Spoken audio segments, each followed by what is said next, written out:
Julie ne comprenait pas pourquoi, chaque après-midi vers 15 heures, elle était prise de vertige et de nausées violentes. Elle pensait que c'était le stress du bureau, jusqu'au jour où elle a remarqué un résidu blanc au fond de sa bouteille d'eau.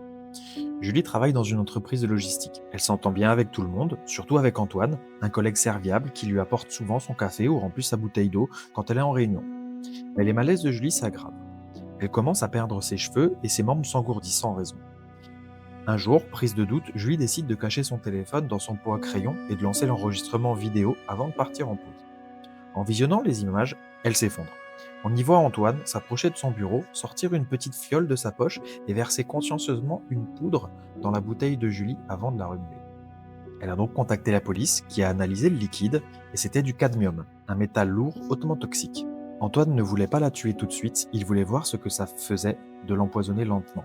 En fouillant son casier, il découvre des carnets où il notait l'évolution des symptômes de Julie comme s'il s'agissait d'une expérience scientifique. Antoine a été condamné à la prison à perpétuité. Julie a survécu, mais elle souffre de séquelles permanentes au rein. Depuis, elle ne laisse plus jamais son verre sans surveillance, même avec ses amis. Et vous feriez confiance à un collègue qui vous apporte votre café tous les jours? Dites-le moi en commentaire.